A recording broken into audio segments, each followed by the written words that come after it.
Good morning, video games. Welcome to Filthy Casuals, a podcast about video games hosted by two very kind and extremely knowledgeable boys. Thank you very much for joining us. My name is Tommy Daslow, and with me as always... Ben Vanel here, Tommy, and boy howdy are we barreling towards the Filthy Casuals Game of the Year Awards. Yes. Very exciting time of year. Filthy Casuals Game Awards, it's the night of nights. It is. All the stars come out to play. Yes. Star Fox. What? How many times previously do you think we've made that joke over the course of this series?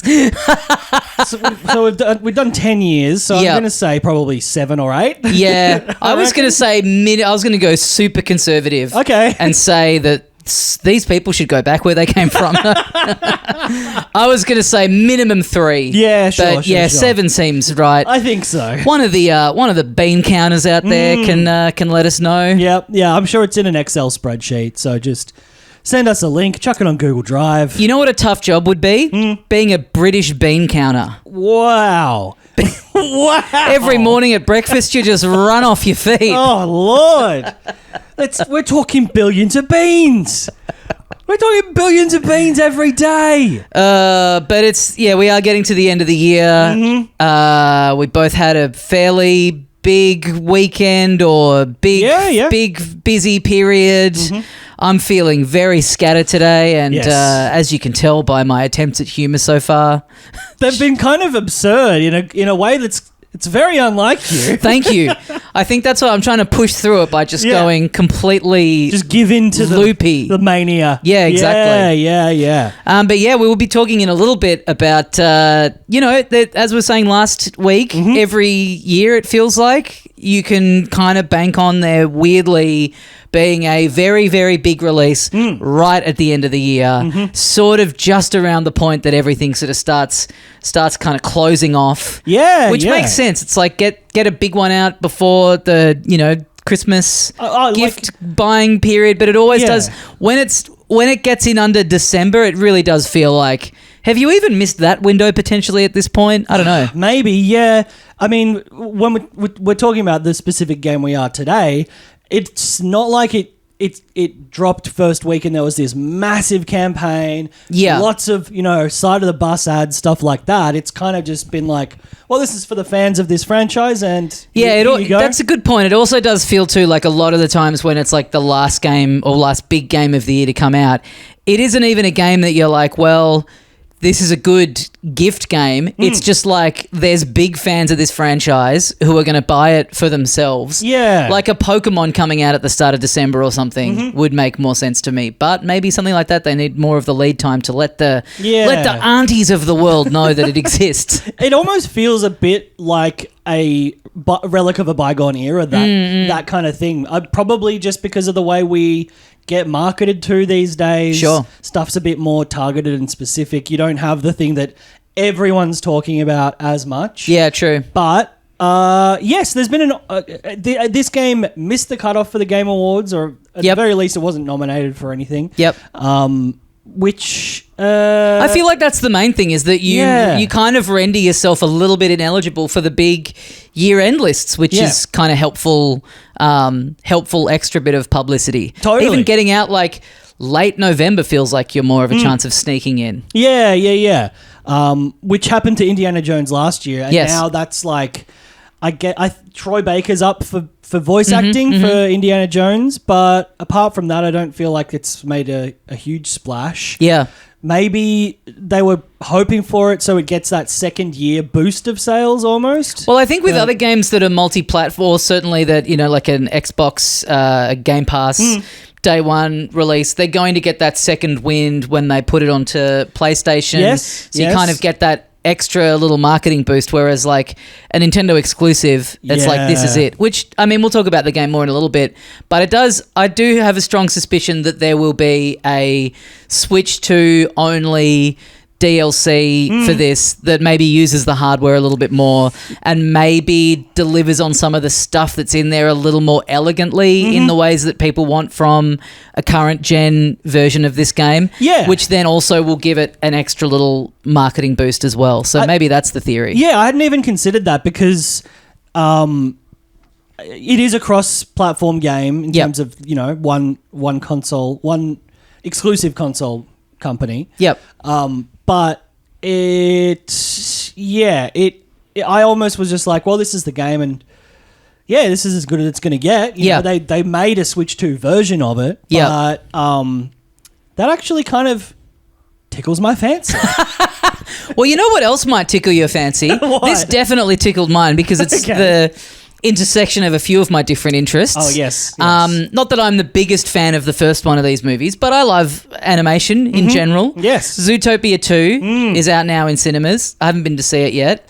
Have you seen the first one? No, I don't think I have. It's pretty good. Is that a DreamWorks, a Pixar? It's a Disney, baby. It's a Disney. Yep. A Disney. Okay. It's a Dinny. It's a Dinnies and Forges. Yep. No, never saw it. That's the one where it's like a detective story kind of thing. I should get around. It's to good. This one. It's Jason Bateman is the lead in it. I do love Jason Bateman. It's one of the few like modern Disney animated things that people were like, this is good. Yeah, sure. Anyway, the sequel's out now, and in Japan, in the Japanese dub of the film, the great man Hideo Kojima has a cameo. Hell yes. As a character called, what is this guy's name? Paul Moldebrand. Okay. He's a grumpy mole who heads up the Zootopia Police Department's IT team. If you get onto Twitter or whatever, you can find the entirety of the cameo. Hell yes. It is like a basically 1 second thing where you see this little mole and he's typing away, and then I can't remember what character it is, but it's like some creature appears and like spews gunk all over him, and he goes, blah.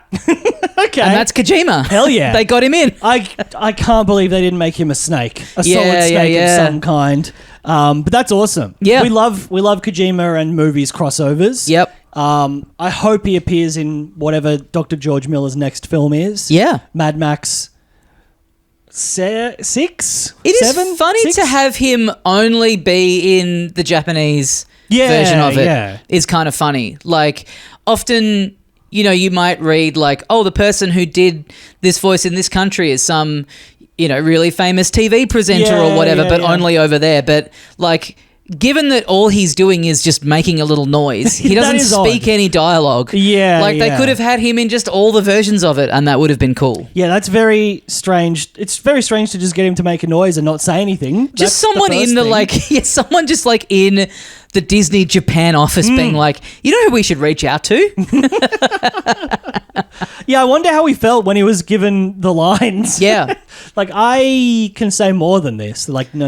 I'm sure he's like wrapped to be in a movie. Full stop. Yeah, I think you're right. I imagine for him it's a bit of like, this is the stepping stone. Yes. To me eventually directing, Mad Max 8. Yeah. He takes over from George. Oh, fuck yeah. Well, he could get some, steal some trade secrets from Disney. Yes. He's like, how do you scan me in? They're like, let's just like play along. He watches the movie and he's really offended that it's a little mole because he assumes that they've scanned him in. Yeah. And he's like, that's not what I look like.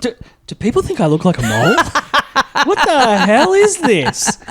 They're like, okay, we'll scan you in. Yep. He's like, I don't think it's plugged in. They're like, no, it's wireless. Don't worry about it. I do love how it's going. Yeah, it's really coming full circle with him where in like Death Stranding, he's got people in it who are not actors. Like he's got Guillermo del Toro and Nicholas Winding Refn. Yes. Who are voiced by other people, but it's like their likenesses. Yep. They're not actors, they're film directors that he just loves and he wants to have them in there in some way is so cool. And so now him as a games director being a voice actor in a cartoon when he's not a voice actor. Yes. This just new thing of like, we'll just have people who aren't actors acting in things. Yeah. Sure, actors are going to love this. Yeah, exactly. Voice actors especially. Been treated very well over the years, the voice acting union. Yeah, who is the Japanese king of like sound effect voice? There must be a guy out there who's great at his little like who's like, seen he saw an early English version of Zootopia 2, and he saw that scene and thought, this is the role I'm perfect for. When they dub it into Japanese, I'm going to be ready to go. Yeah. Well, who was the guy who did all the sound effects on like Futurama and stuff? Who did like all the animals, all the like... Oh, is this one guy? I forget his name. Not Billy West, but someone else. Yeah, okay. He was the guy. He was like the voice of Nibbler and all that stuff. Oh, yeah. That's him. Yeah, there's a couple of those guys that are great at all that sort of stuff. Yeah. Anyway, yeah, the Japanese version of that guy was... Have you ever heard this anecdote about, I'm pretty sure it's John Lithgow when he was cast in Shrek, and he'd not done a cartoon before, and he's like... starts to see that it's going to be probably like a big hit, and he's like, oh, this is going to be incredible. Like, I've never been in anything that's like big enough that like we'll get to do this whole junket and go all around the world, and someone having to say to him like, no, it's a cartoon. Like, when people are seeing it in Italy, you're not in it. Yes. Yes. Someone else has done your voice over there, and him being like, I mean, if you really want to, you could do Fallon, I guess. Yeah. But like, probably it'll be Mike Myers. But him thinking he was going to be part of some like Mr. Bean style thing that is like popular everywhere in the world and that really gets him out in front of an international audience. But Johnny boy, I'm sure there's like, what's the like reverse weeb? Like, there must be people like an Anglophile, I suppose. They're like, that's for like British people, I think. Are there Japanese people that are like, you simply cannot watch The Simpsons dubbed into Japanese? You need to watch it. You need to watch it with the subtitles probably on. American Town, right? Yeah. There definitely are, American, Japanese fans of like American culture. Mostly that kind of like the 50s Coca-Cola. Yeah. I reckon the purists are out there. Yeah, there must be some people who are like, how can you watch Rick and Morty dubbed into Japanese, you Philistine? Okay, I gotta hear Justin Roiland. I got to investigate this. Yeah. I got to get deeper into this. Special Zone. Yeah. I wonder if Kojima would be when he goes and sees movies. I would imagine him wanting to find the sessions that are subtitled. Yeah, I can't imagine him being down with going and seeing like, whatever new, Mad Max dubbed into Japanese. For sure. I think he'd be like, no, I want to feel the performance. Yeah. I can read the words. That's okay. I want to feel the legitimate performance. But he probably is. I mean, I get this, I would imagine a movie he loves, he's going and seeing multiple times at the cinemas. Yeah. So maybe he's doing, he's going in and he's seeing the dub because, like, we've talked about this before, but with a dub, you kind of do take it in a little bit more. Sure. I feel like when I'm reading subtitles, I'm like focusing on one part of the screen. Mm-hmm. I'm sort of I'm not able to take in the visuals as much. So I would imagine, maybe he's taking in a one battle after another Japanese dub. Yeah.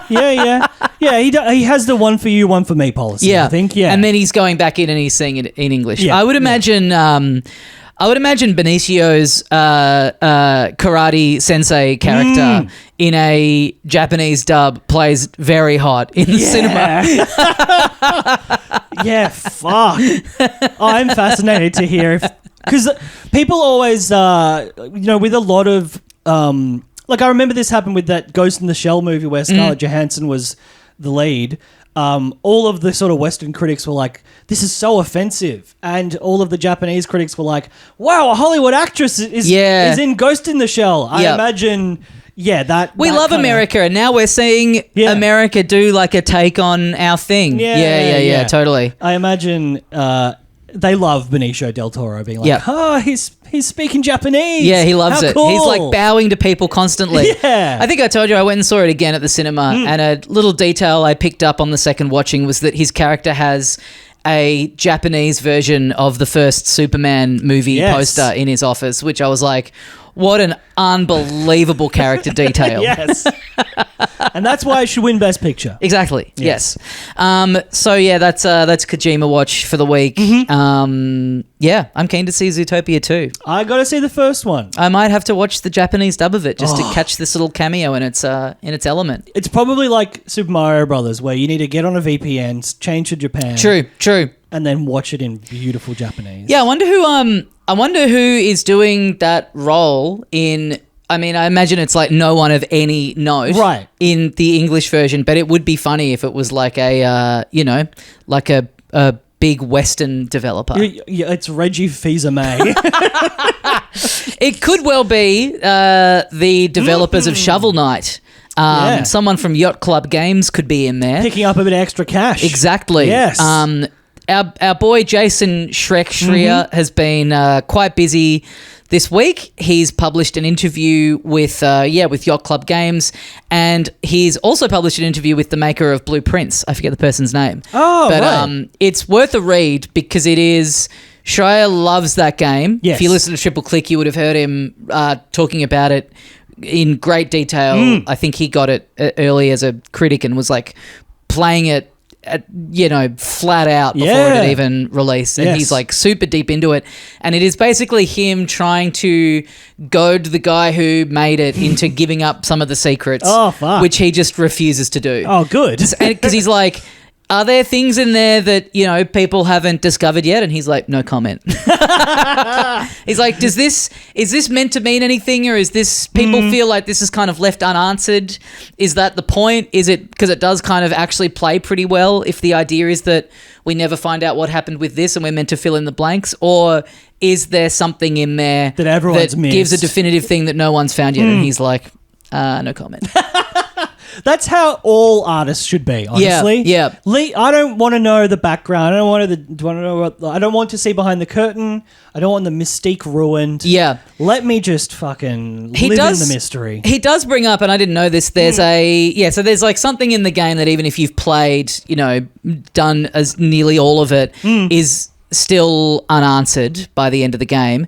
And there's a bit where some data miners found like a letter that's in there that sort of spells it out a bit more, or just basically fully spells it out. Yeah. But then that is not in the finished game. Right. And so he brings this up in the interview, and the guy's like, yeah, I hate that. Because it's like, yeah, I took it out. Like, people are like, oh, this proves it that it is, she's done this. And he's like, yeah, I thought about having it in there, and then I decided not. It's not canon just because you found like the unused JPEG in the back end of the game or whatever. Yeah, that would be really That is annoying. very frustrating. That would be like, I thought about just taking it out of the code. Yeah. But I left it in, and then I forgot about it. Yeah. Fucking, I should have just done one more pass on it. Exactly. Yeah, that is very frustrating. For that game, especially, because it is like fucking the most complicated clockwork mechanism of all of these things working perfectly. Yeah. To be like, that guy, I imagine, is like, why didn't I left it I know. I left the scissors in after I stitched him up. Yeah, and like, cracking the code because you've just been playing the game for hundreds and hundreds of hours is like great. Yeah. But feeling like you cracked the code because you like, opened up the exe file and started poking around in there is like, I mean, that's not the fucking game, brother. No, it's not. But gonna be talking a lot about Blueprints in a few weeks' time. Yes, I'll tell you that much. That's like being like, oh yeah, we know now exactly what this character is like because we read about it in the novels. The novels aren't fucking part of it. That's right. I read a theory on Reddit. Well, it doesn't count. Oh, they had the character on the back of a box of cereal in the 1970s, and there's a little speech bubble where he says, "No." The action figure packaging is not canon. Yes. So yeah, that's Anyway, sorry, we got sidetracked. But I'm gonna go read that. I didn't stumble across that one. It's a good read. I think I had the same issue with the other article that you're about to talk about that one of our Discord members had, where I'd already read too many Bloomberg articles, so I couldn't fucking dig into the actual one. I read some summaries elsewhere, but I've been a big fan lately of the removing paywalls websites. Oh, no big deal. Now that makes you feel like a true sailor of the high seas. Yes. Yeah. I found this hidden bit of code. It's an entire article. Yeah. You do feel a little bit dodgy, but also I'm not signing up to Bloomberg to read one fucking article. Get real. It's owned by a fucking billionaire. Exactly. Get over it. Yeah. I don't feel like I'm taking money out of the pocket of. No. If if Shreya was publishing these things direct on his own site, I would and be I could subscribed pay to a his little money to Substack. his Patreon or whatever, then Yeah, sure. yeah. But anyway, we both played the demo of Mina the Hollower. Yes. Which is their follow-up to Shovel Knight. Yep. And was meant to come out on Halloween, and about 3 weeks before it was meant to come out, it was delayed indefinitely. Very weird time to delay something that close to release. Yeah. And not just we need another 2 weeks, just to and this article coming out made me realize they still haven't given any follow-up date. Right. And that's, so they must have really, really needed that time. Yeah. Seems crazy to think that they ever felt like they were going to be able to get it out when they were planning to. Yeah, I imagine they were kind of hoping all through the process, we'll figure out the thing that makes this a really good game. Yeah. It's a good game, but I imagine this is them being we can't mortgage our entire future on this game if it's only yes. 6.5 out of 10. Yes, and even though you're going to work on it after it's come out anyway and fix stuff up, you just that first week of release, as we've seen, is so important. Oh yeah, you can do something like a Cyberpunk where you go in and make good, but for a lot of people, that narrative is still going to be hanging over it. Yeah, forever. And you kind of have to invest a lot of your own money into that. Process because you've kind of lost a lot of goodwill. Yeah. And I think as the case with all these indie pixel arty kind of games, they start off, the initial prototype or idea is quite simple. Mm-hmm. It's often 1 or 2 button controls. It's one core mechanic. Yes. That then you start to run away with, and you have more and more ideas, and the later bits of the game are getting bigger and bigger and bigger and bigger, and the scope of it has kind of ballooned out, and it's that testing of the late game that is the thing that really eats up a lot of time, because there's so many more variables. Because it was surprising to see it delayed at the time, because the demo that we played was so polished. It felt so tight. It felt, but obviously the game is way bigger than that. And I would encourage anyone to go and find this article and do whatever you have to do to be able to read it, because it's fascinating. I mean, you would think we're always reading about game developers and the financial pressures, and you can have a game that's a huge hit and still be out of business 6 months later. But you would think if anyone was going to be safe, it would be the people who had made Shovel Knight, which is the closest thing we've had in such a long time to a new mascot that kind of the character feels in terms of his ubiquity, feels like something that was created by a bigger, a Nintendo or a Sega or whoever. Yes. He's there's a little costume for him in Smash. He's popped up in Yooka-Laylee. There's a whole bunch of indie fighting games and stuff that he's shown up in. They've produced a lot of DLC and spin-off games. Yep. There's a lot of merch of him. You would think that was, keeping them going, but they are, they're still a pretty small team, and they just have, at one point they were split into 2, and this comes up in the article, but even though it's not been officially announced, they were working on a 3D Shovel Knight. Right.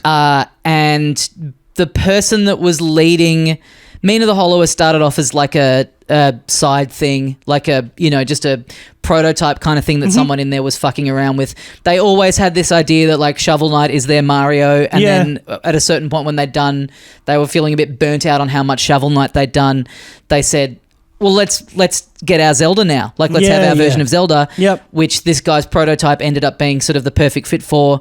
And it seems like as it got further and further in, this guy who is leading this project doesn't have the experience of leading a project, and was taking too long to make decisions and ending up with a bit of a bottleneck. So everyone that was on the team of doing this 3D Shovel Knight, they have had to put a pause on that, bring everyone over to kind of go all hands on deck with this and kind of fix up a lot of stuff that was sort of, in a bit of tatters, it sounds like. But they also now have this mounting pressure where the main headline of this article is, if this game is not a hit, we're fucked. We will go under. We need it. I think he says something like 500,000 would be amazing, 200,000 would be great, 100,000 and we're in trouble. Yeah. Which is fucking crazy. Yeah. But I mean, the based on what I played of it, I think it will be a hit. I don't see. I think it'll be well reviewed. Yes, I can't see it being less well received, like you say, than the original Shovel Knight. Yeah. Like, it's a really good game with a fun art style, really good writing, and interesting hooks to the mechanics. And it totally is that. It's what they're trying to do. It feels like the Zelda Game Boy Zelda versions of what they did with the NES platformers, the Mega Man DuckTales kind of thing, Mario. Like, it does feel like like they've nailed what they set out to do. Totally, which, I think probably some of their concern would be like, well, like an isometric Zelda-like isn't the most original kind of game on first blush, but they have the benefit of being a famous indie developer with a really well-established resume and a lot of cred in the industry. They also, though, I guess maybe some of the fear too is like when Shovel Knight came out, indie games were like a new thing. Like the idea of it being this pixel art retro throwback. Like I remember seeing it and being like, oh, cool, it looks like an NES game. And it's like riffing on all these different things. So not even what you say about like the genre of the isometric thing, even just the idea of like replicating an old style of game, no matter what that style is so dime a dozen at this point in time. That's true. And yes, they do have the clout of being the studio that did sort of the best version of that so far. But another big thing that I think has kind of fucked them is that they did the first Shovel Knight and then they did those 2 expansions, which are sort of, they're like, I think initially sort of seemed like they were just going to be, oh, you play through the same levels with different characters, but they're not. The levels are all redesigned. Right. There's different areas. The third one has like a little card game in it that is like a huge part of the mechanic. I played through all of them over a summer one year and had such a good time. I'd never done the other 2 because I had always just thought they were like more cosmetic. Right. But they are basically 2 sequels, essentially. Yeah. And they released them for free. If you had Shovel Knight 1, they just came out as free DLC in an update pack. Right. Because they had put them in the initial Kickstarter as stretch goals. And I think they probably thought they would just be, oh, yeah, we'll just put, you can play as other characters or whatever. And then they started working on them and they put more and more time into it and realized they wanted to flesh it out. So they kind of, on the one hand, I guess, shot themselves in the foot by setting themselves up to do this and then putting all these resources into something that wasn't directly bringing in revenue. Yes. I guess at this point, it probably helps sales of it now. People like it's such a complete package and people wanting to, go in and get all of them, and it does help sort of remarket it every time you put something new out. But then the flip side of that is I would assume and hope that they've just brought themselves a lot of goodwill from putting something like that on the Kickstarter and actually delivering on it, where so many people get mad about like the scope of a game changes or I think wasn't like, because when Silksong was going to just be DLC and the fact that Hollow Knight came out on the Wii U, I think, as well, and people, by the time Silksong comes along, obviously it's not coming out on the Wii U, and people are like, this is fucking bullshit, they said it'd be, and it's like, it's just obviously that can't happen. The scope of this changed. Like, be reasonable. But I fingers crossed. Hopefully people haven't just like forgotten the incredibly cool amount of free extra stuff that they continued to put into that game for years to come. Because all of them were substantial enough that like, they could have easily charged $10 for them, and it would have been well worth it. Yeah, they are. In hindsight, maybe they should have just done a couple of simple reskinning of a few levels and been like, "There is your reward." Yeah. Now let's get to work on some paid DLC, and it might all be different. They at least have gotten to the point where they've got into the process of developing 2 new games. Yeah, and hey, if Mean of the Hollower was ready to ship, it may well have come out a few weeks ago and been a big success, and could have, be fine. Yeah, but there are other things at play that unfortunately isn't just down to whether or not people want to buy the game. Is the game any Totally. good, and are they going to be able to make it Well, good? and the sort of luck of when it ends up dropping and what's going on in other releases and everything. I mean, I'm a big fan of this studio, obviously. I loved the demo, and you read something like this, and it does make you want to really champion it, because it's like, you want these guys get it. They've kept the team small. You want them to be able to. I want to play that 3D Shovel Knight. I really have always thought it's cool that they really were treating it like a kind of sped up timeline of a mascot platformer from in the 80s, where it's like all of a sudden there's like a weird puzzle version of him, and I think it's like, is it Dig is kind of looks like it's more Sega Genesis kind of graphics. Like, I love the idea that they were sort of slowly going to work their way through all of the different generations of graphics and style of gameplay just using this one character. I think that's really cool. Although, I do feel like it's funny that I feel like I've read things with them in the past where they're like, they love Shovel Knight, but they're like, we're pretty keen to move on. And then to read this that they have kind of gone back to that again is interesting. But yeah, I mean, fingers crossed. Hope they can pull Mina together, because then, I would like, I don't know what kind of structure it would take, but a 3D Shovel Knight where it's, maybe a kind of 3D Metroidvania sort of game. Interesting. That could be something I'd First play. person? Maybe first person. You're behind the helmet. Looking out. Well, no, you're in the helmet. Yes, you're in the helmet looking out. You're behind the visor of the helmet. Yep. Just brought that up just, apropos of nothing. Well, this it does feel like this Mina the Hollower has been in development for quite a while now. Maybe this 3D Shovel Knight has been in development for a little while now. Both. Maybe it'll come out after 8 years. On a different console than it was planned for, maybe. And have to be restarted halfway through. Yeah, well, it's happened to Mina the Hollower. Fuck this. That's right, we're about to review Donkey Kong Bonanza again. Yep. Metroid Prime 4 Beyond. It's been quite a few games in the last little while that it's like, Silksong, another example of that this year, where sitting down to load it up was like, this feels truly surreal to be finally playing this game. Yeah. Something that seemed like it was just never going to come out. Because when did when did they first just show the logo? E3 2017. Fucking the year hell. that the Switch had come out. So it was that first big E3 where they showed off properly what Odyssey was. Right. They showed off, they had little teasers for like, we're working on a Yoshi game and we're working on a Kirby game. Yes. And this was the one where it was like just the logo. Yeah. And I don't feel like we even started seeing in-game footage of this until like a year ago. I think you might be right. I feel like there was a direct where they went, it'll be out 2025. Yeah.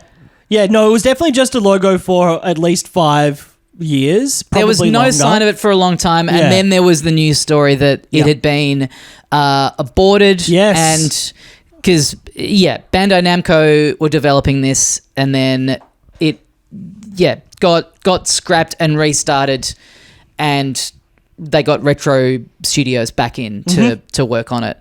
And I feel like playing this game and knowing that, it's kind of like, it makes for a weird experience playing it because it's really hard to detach from just wondering what the other version of it was, right, and what stuff got held over. And I feel like you're kind of constantly looking for the things that you can see that speak to like what the issues would have been right initially and what they wanted to do and what they weren't able to do. There does feel like there's a lot of stuff in this game that potentially if they had have been just developing it for Switch 2, the game would have turned out completely differently. Yeah. There's a few things in it where I feel like I can sort of see potentially what the idea was going to be and what the issues would have been. Yeah, okay. Interesting. Because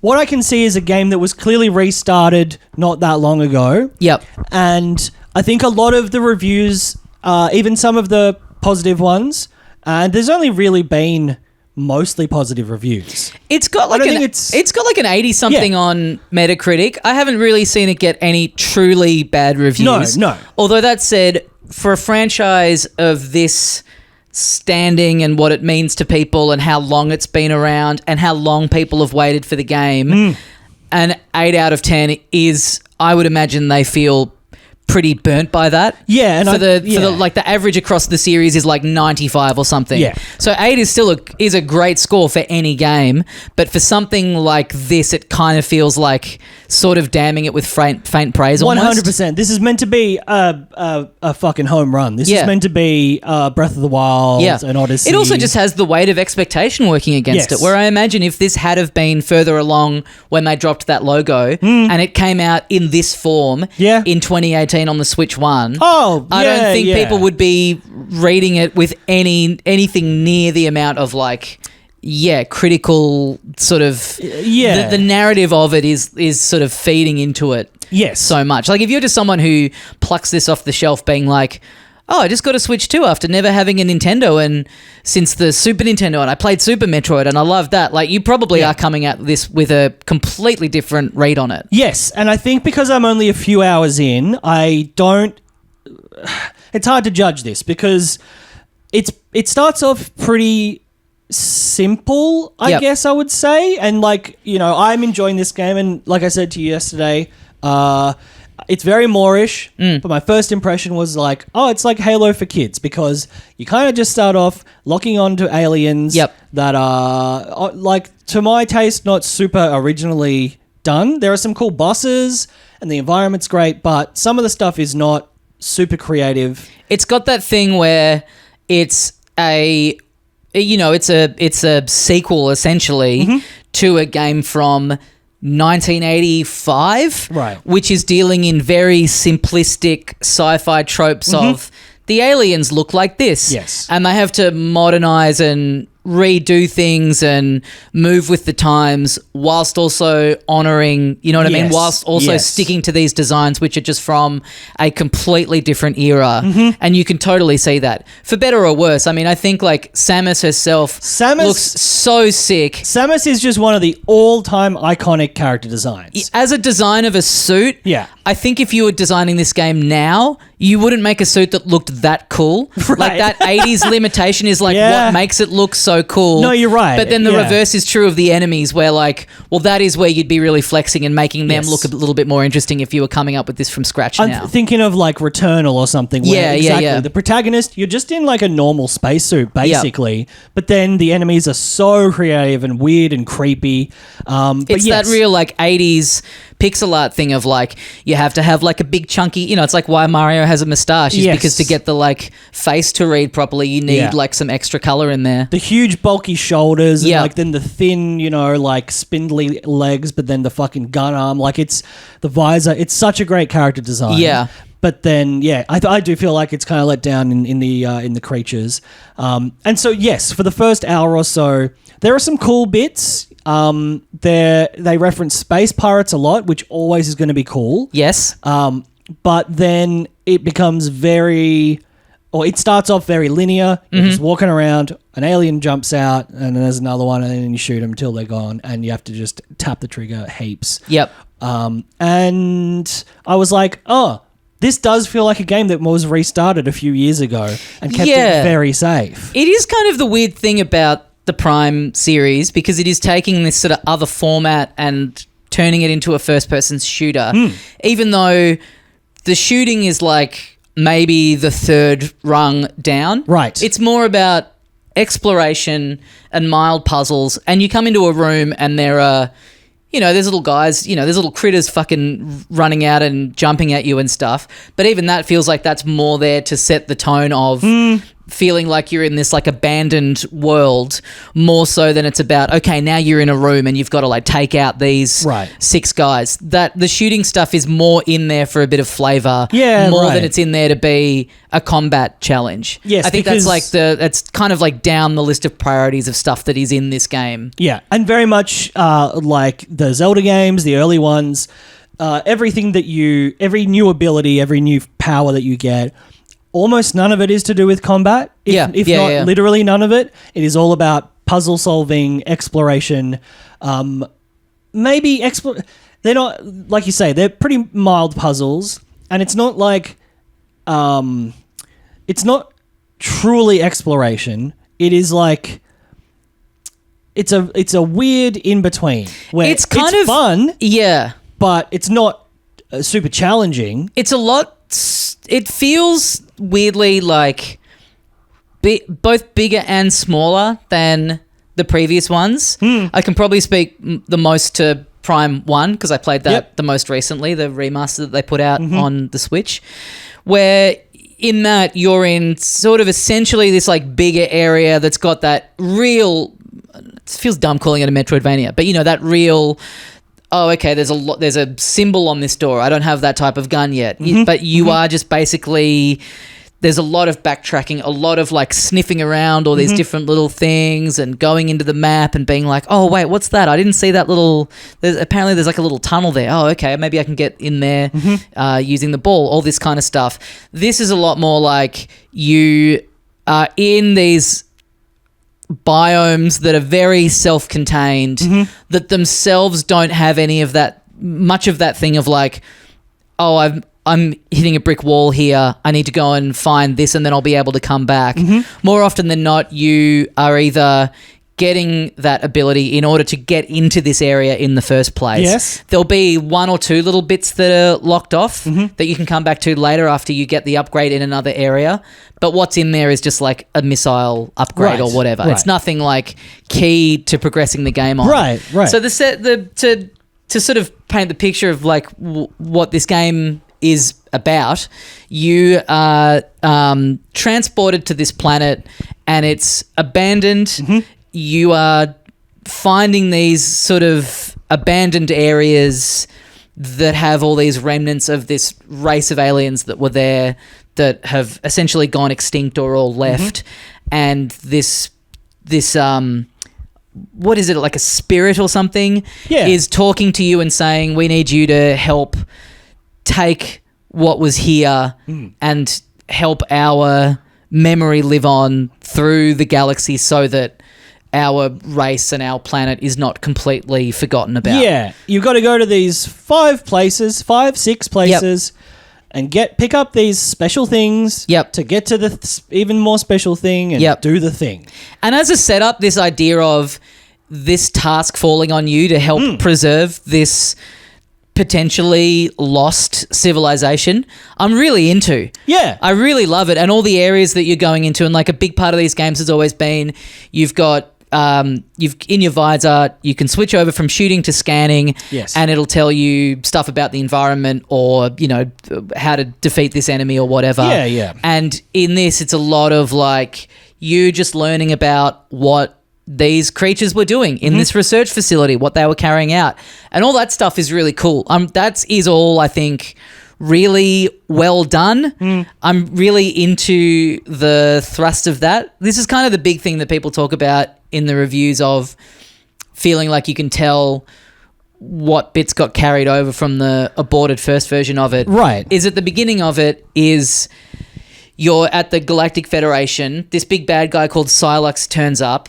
Then you disappear to this planet. You basically don't see Psylux again until the very end. Right. So he's basically not the bad guy in this at all, even though they've like brought out an amiibo of him. He's like essentially not in the game. Yeah. So it's this kind of like... basically in the framing device almost. Yeah. It starts off as this like, this is what the story is and this is who you're having to fight. And then the whole rest of the game is you off on this other quest. And this other quest is like, it's so much more interesting than just, oh, here's a big evil guy that you've got to take down. Right. Because I think that the opening, while it is quite big and bombastic and like you're running through blown up fucking tunnels and rooms and hiding behind boxes and fighting people. It's better as a tutorial than it is for any kind of story stuff. It would be too generic if it was the whole story. Yeah. It's been done a million times before outside of this franchise and inside it. Whereas, this is much more like... And you can see like if they had...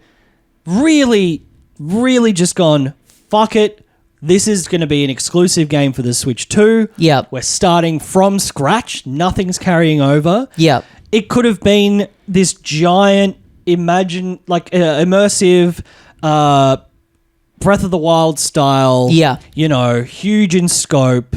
It's this big planet that you're exploring. All these mysteries. It does feel because so these areas is like 5 of them, and they are all they're on the edges of this big open world map, Yes. and they're very like it's not like you're all of a sudden this corner of the map is this area like the Breath of the Wild where you've got the snow and all that kind of stuff. Yep. It is literally here is the entrance, here's a doorway, and then there's like a little cutscene of you traveling into that biome and out. Like they're very segmented. Yes. So you do the first 2, and I think here's where the problems kind of start to go in is that you do the first one is just where you kind of crash land. Yep. So you do that one, then you get led to the second one where you get the bike, and then you come out of there and your little companion, who I guess we'll talk about in a bit. Yes. But he's like, okay, now you got 3 more to get. They're sort of in these corners of the map.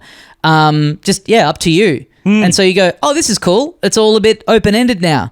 But then you go to one and you can't get in there because you don't have the right ability yet. Yeah. So then you go to the one that you can get into and you go like 2 rooms in and you get a new ability there, but then you get gated in that area and you have to go back to the one you just came from because now you've got...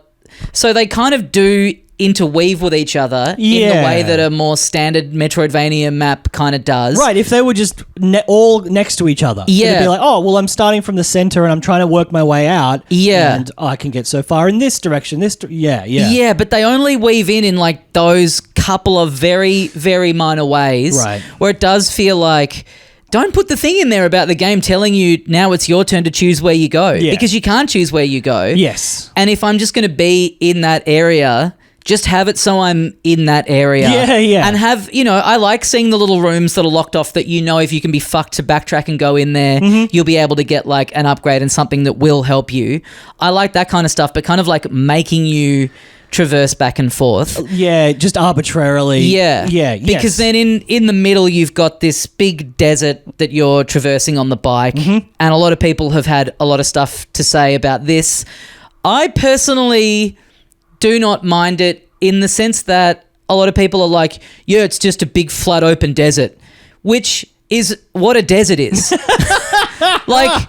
I can understand thinking, like, obviously, yes, it would be way more interesting if it had stuff in there. Right. But I feel like in terms of the design choice of going, we're going to make it a desert, it's kind of like people's complaints about the in-between tracks in Mario Kart World. It's like, oh, you're just on a big highway. It's like, yeah. It's a big road between 2 areas on a map. Yes. You know what I mean? I kind of feel like that's them just sort of... fulfilling the assignment of what they set out to design. Yeah, you got to go right around this big desert, pick up some crystals. Yeah. And then you can use them for something later on. Yeah. Yes. Otherwise, it's like, well, we put in some fucking little things, but it just kind of slowed you down. Like, and it's not, like, from one end to the next, it's not a huge distance. I'm kind of... Maybe it was just being braced for it going in. I definitely think there's a version of this where you could have it more interestingly, for sure. But I think, as we're saying, especially this being a Switch 1 game that happens to look and run better on the Switch 2. But because the other thing is, I feel like potentially what some of the issues could have been is if you're sitting down with this and going, okay, well, this is a game that this franchise has been around for long enough now that it's time to sort of really mix it up and throw out the rule book and do something different and more immersive, Breath of the Wild style, where you want to have something where you can go anywhere at any point. But the whole thrust of these games, the core thing has always been, I can see that there's something up there, but I can't get up there yet. And so I'll just go look around somewhere else. Yeah. And once I get this set of boots or whatever, you get the notification. You're like, oh, shit. Oh, that's right, that thing. Like that feeling. Yeah. I don't really know how you can fulfill that if you have a big map where all of it is available to you at all times. Absolutely. I don't really know how you can build that in. You can do it in an organic way with Zelda where you go, oh, I'm going to go over here, and then an enemy just absolutely fucks you and you go, oh, okay, I'm not strong enough yet. I probably technically could do it if I was good enough, but this is the game sort of subtly telling me go away and come back and get a bit better. And but I still can try if I want. I could try it. I might not actually get to progress the story at all because I haven't done the main quest, but I can explore. Yeah. Yes. No. But with this format, you need. It's impossible. Well, not impossible, but I imagine if I had to guess at what the big holdup was that if you want to throw out the rule book and make this bigger and more expansive and more open, it's very, very difficult to do that with the format of like the way that this game gives you, the way that this series has always given you that dopamine hit. Yeah. Of, oh shit, now I can get over there. Yeah. I think is hard to do in a bigger open map where all of the areas are open all simultaneously. I'm trying to think of a first-person game like this that manages to do that. That's not to say it can't be done, because I do think also the strange thing was that they, at a point where they were maybe wanting to mix it up, giving it over to a new developer who isn't able to use that experience of having made these games to go, all right, well, we know what we're doing. We can start to throw out the rule book a little bit here. Yeah. They're sort of starting from scratch, and maybe the problems were that they were sticking too close to the formula because they're like, we just want to make one of these. Yeah. Or maybe they were trying to make it too different and realized they were out of their depth. Yeah. Again, we'll never know, but I do feel like it's impossible to not think about what the issues were, because it does feel like there's lingering versions of stuff that didn't quite get there. Yeah. That you can see what the idea was, like, oh, a big open world area in the middle where there's stuff. And then they started building that in and they're like, this just isn't working and it's too demanding on the console. And I mean, there's one of two ways you could have probably gone or should have probably gone maybe retrospectively is just make what they've made with the biomes, but make more biomes and make them really good. Yeah. It's either that, like, link them all together in fun ways that, is still an echo of how all the previous games in the specific Prime franchise and the other Metroid games are, you know. Do that, do it really well, and get it running well, or make it slightly more linear, and make things like the puzzles more interesting, or the story have more depth. Because, like, as intriguing as the story is in what they've actually done is, it's more of like a backdrop story. It's not like you're not getting beats every time you go and do something. You're it's more like you're scanning stuff and finding out little lore stuff about the world more so than you're like seeing character development and stuff like that. And like plot wise, it's literally like go to these different locations because we'd like you to. So like I think either you stick with what they've done but expand it in a way that is intelligent and complex and fun. Or you like laser focus it a little bit. Yeah. But it really does feel like a game that's fallen between two potentially, different but interesting ideas. Yeah. But I will say that I think they, like, the decision to have it be biomes and then really be able to lock in on each of those areas without worrying about how they interact with a bigger world, I think is kind of ultimately a good one, because that has always been their strength. And the stuff that I'm liking about this game, I'm really liking. Right. Like, the art direction it looks great. Yeah, it does. It is so, the environments themselves, even though they're drawing from a lot of tropes and stuff, there's just some fucking incredible stuff there. There's some bits in the first, like the forest area where you walk out onto a big bridge and you've just got this beautiful vista that looks incredible, this massive tree off in the distance. For it having been developed initially for the Switch 1, what they've been able to kind of, pull together and get looking beautiful on the Switch too. It's very impressive. And it's level design is really interesting for, again, taking the game for what it actually is. The level design is fun. It doesn't feel like a tedious backtracking sort of. And just Metroidvania. conceptually, the second area, you're in this this thing called the Vault Forge, which is where they make the bikes, which is where you get that. And you're in these, you're going around these, interconnected towers, and you've got to power them on. And so there's this cool, outdoor bit that each of them have that's this long kind of railway that protrudes out that you have to roll into and activate the tower, and then the lightning is hitting it and powering the whole thing. And it just the sense of scale of it is just incredible. You roll out and you get this big pan out where you can see the context of the whole tower that you're in, and just this crazy runway that is just sticking out into nothing. It's so sick. It's such a cool sci-fi sort of idea. And yes, to kind of get past all the what could this game have been stuff, it controls really well. Yeah. It feels beautiful, really well-tuned controls. I fucking love being a morph ball. Yeah. And going through the little tunnels and the underground bits and going through the rails and all of that stuff. Yeah. It's so smooth. Yeah. It runs perfectly. It's fun. The sort of cinematic shots they can do while you're in that position. That's the thing. It's all really cool. Yeah, that is, I think, the most impressive thing about when they made the first Prime is making it a bit more realistic and an FPS, which brings different sorts of expectations to it, being that genre, and still finding a way to make the morph ball work and not be incredibly stupid in that context where in an 8-bit video game, you curl up into a little ball, you roll around, all right, whatever. But in the context of this, it's still... And the cool thing about it too, and they also do this in the save rooms, is, again, as we're saying, you've got this sick character design, but you're in a first-person mode for most of it, so you're not seeing any of that. But then anytime you're in and out of the morph ball, you're getting a few seconds of panning in and out where you're seeing her kind of run and then curl up, or the opposite. The same with when you enter a save room, you get that little camera panning around.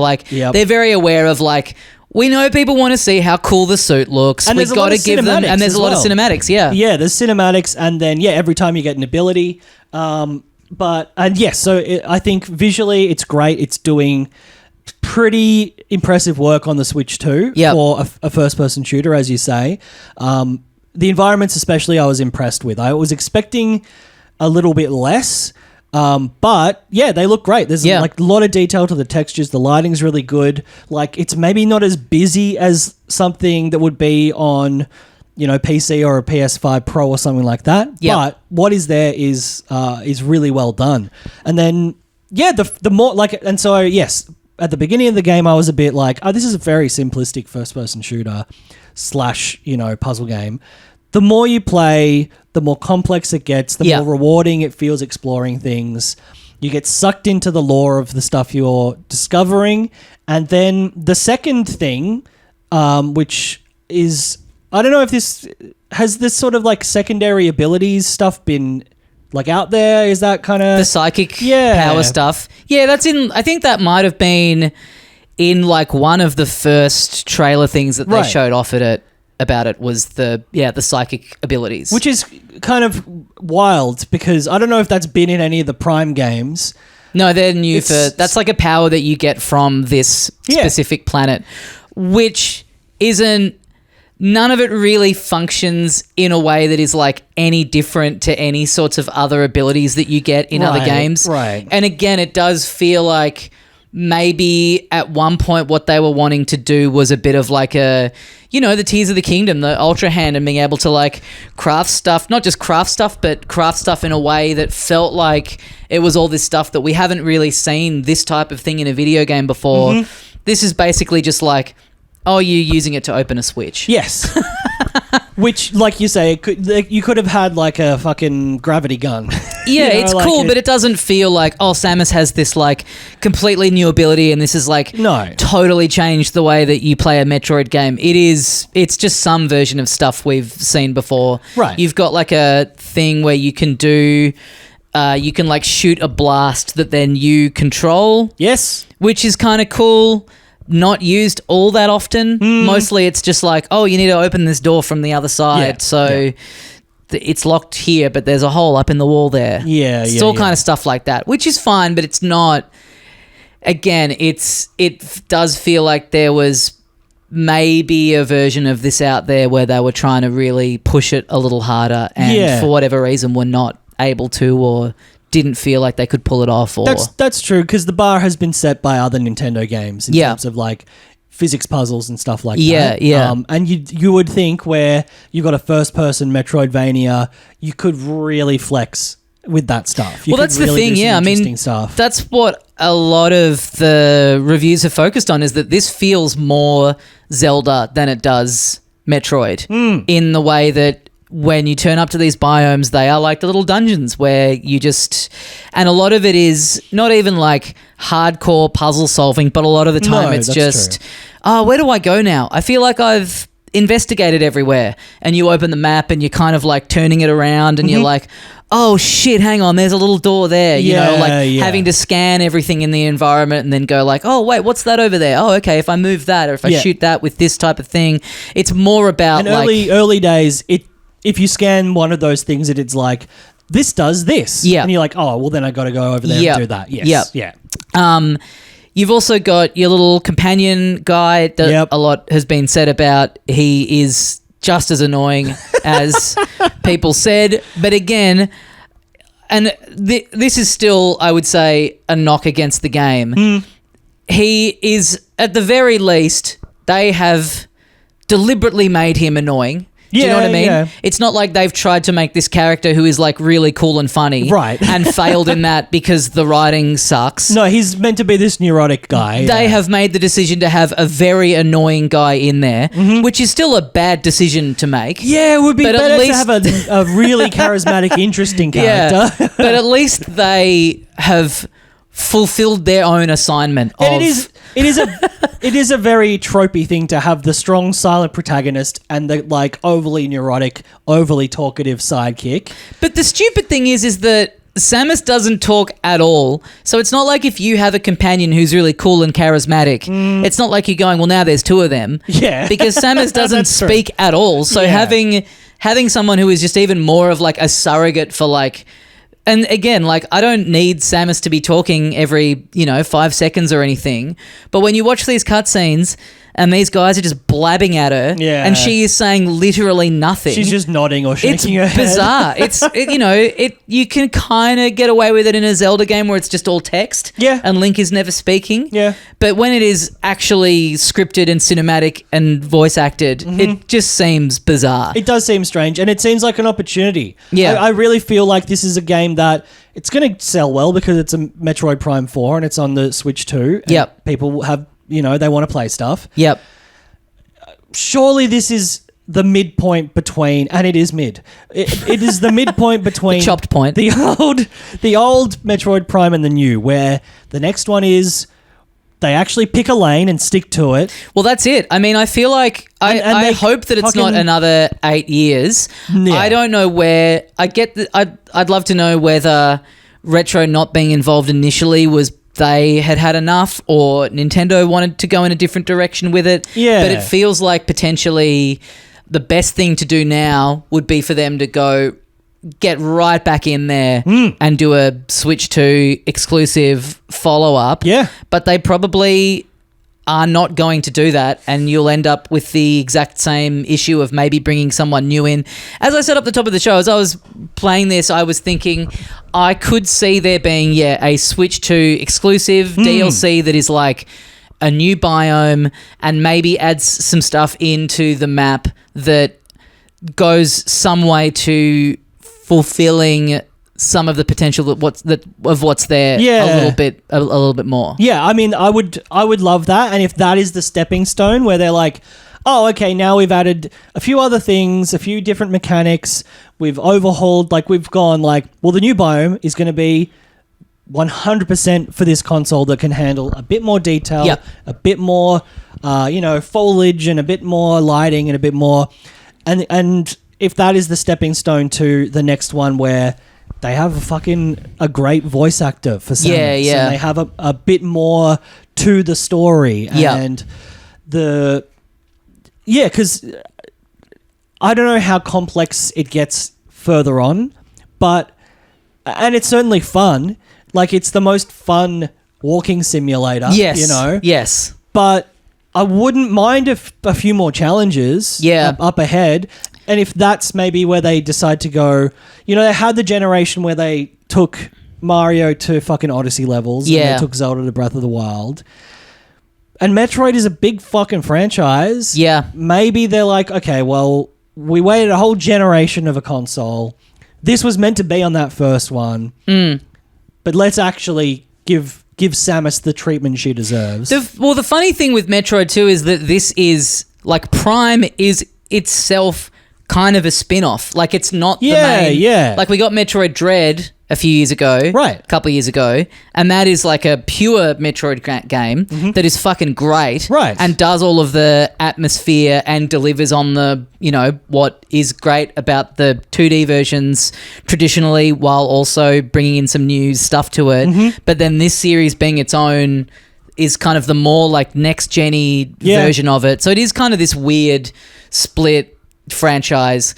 But yeah, I mean, the actual, like, moment to moment of it, when I'm in the biomes, I'm loving the atmosphere of it. The bosses have all been really cool so far. They're really interestingly designed. Actually, that's a very good point. I do mean, when I say challenge, I kind of mean more, like you say, the exploration that is traditionally in a Metroidvania, where you're like, where the fuck do I go? Oh, I've got to go back there and get this thing. You know, like Silk Song was a great, perfect example of the 2D version of this. But I guess the first boss, the big boss of biome number 1. Yeah, the Vine. Yeah. Yep. That was challenging. Yeah. I'm playing on normal, and that still got me, and I was that took me a few goes, because you've got to like hit its 3 vines, but at the same time, so you've got to find a way to... Yes. You've got to really quickly take them all out, otherwise they regenerate. So you've really got to be on it. Yep. And they've all got something like that to them. Something that you've really got to be pretty quick on. Obviously not to like Elden Ring levels or anything like that, but still... There's a trick. Still testing you. There's usually, some kind of lateral thing of like, oh, well, if I use this power and I time it right, it's still going to be hard, but yeah, I found that quite enjoyable. Yeah. I will say. You never played the first one, did you? I played a bit of... No, but I played a bit of the actual original on the Wii. Oh, sure. A long time ago now. Prime 1 is really good because it's got all that stuff that we're talking about. Like, I think the exploration is like... And again, that's people's big complaint about having these companions in there. And to be clear, the really annoying guy, once like you are walking around with him for a bit, and he's very annoying, and then you kind of leave him at this base, and he'll radio you every now and then, but once he's gone, he's not chiming in all that often. Honestly, I didn't find him that annoying. Yeah. It's pretty, like I said... It's cringy, but it's not, It's very much within expected sci-fi tropes. It's very video gamey, but like... Yeah, that's fine. I think people's thing about it is just it's so tonally off for this game.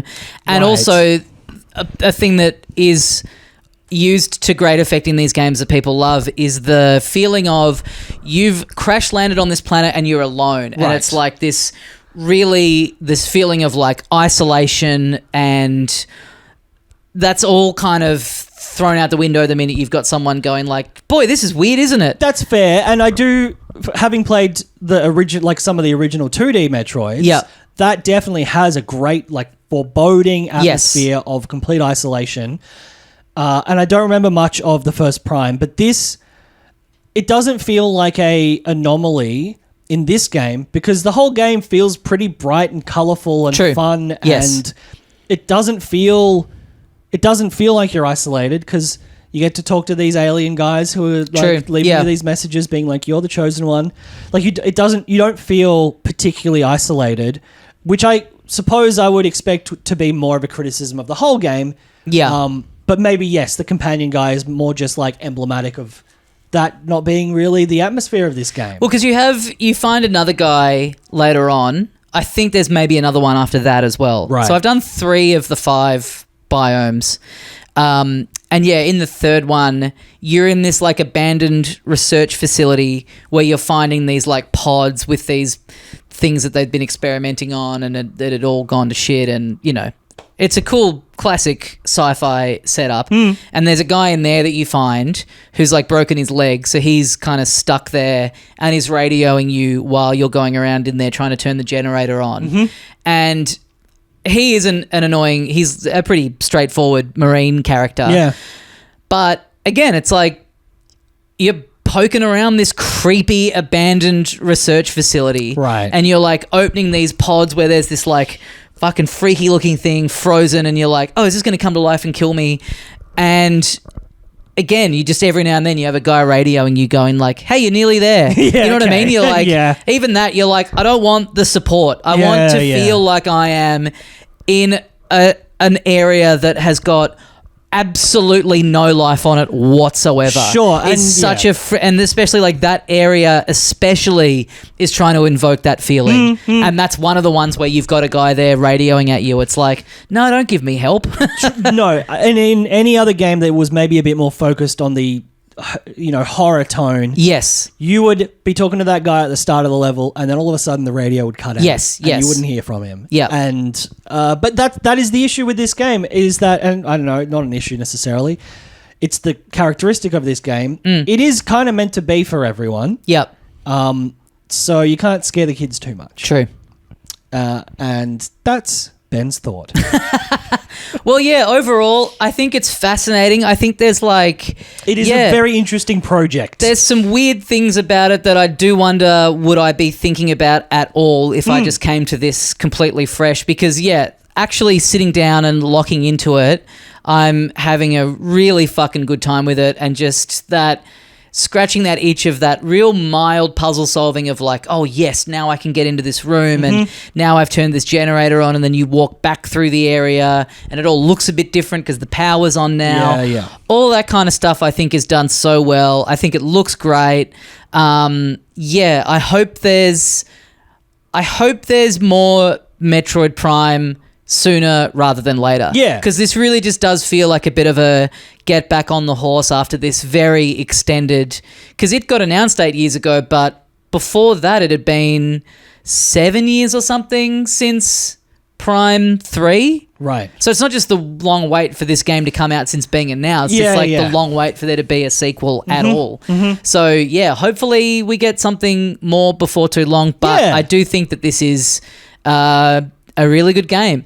And also, it's such a different franchise for anything else that Nintendo have. And I do think that there's probably it would be a good time now for them to experiment with another more mature franchise. Yeah, it would be cool for them to get someone in and come up with another version of, obviously not a sci-fi, you know, space shooter thing. But something that goes in a little bit more of a mature direction. The last couple of new ones they've come up with have been more for everyone focused. Obviously, that's their bread and butter, and they do it so well. But just being in this world, it's like, yeah, they do this kind of stuff as well. Yeah, if they want to. And why not? I feel like the demographic of the Switch 2 and the Switch 1 is so broad that because there is that critical mass of older gamers, there's people who are going to buy that. So I agree. I'd like to see them do it. I'd take that aesthetic or that polish that they are known for to something a little bit more serious would be cool. But, it is a good game. And I think I would have loved it if it had come out in 2019. Yes, agreed. But yeah, that's... We should say too, it apparently is running well on the Switch 1. It runs at 60 frames a second on the Switch 1. It's just got like quite downscaled resolutions and textures and stuff, but I really thought this was going to be, given how, you know, some stuff was running on the Switch 1 towards the end there, I thought this was going to be borderline unplayable. Well, but to hear that it was 60 frames, I was like, that's surprising. That is surprising.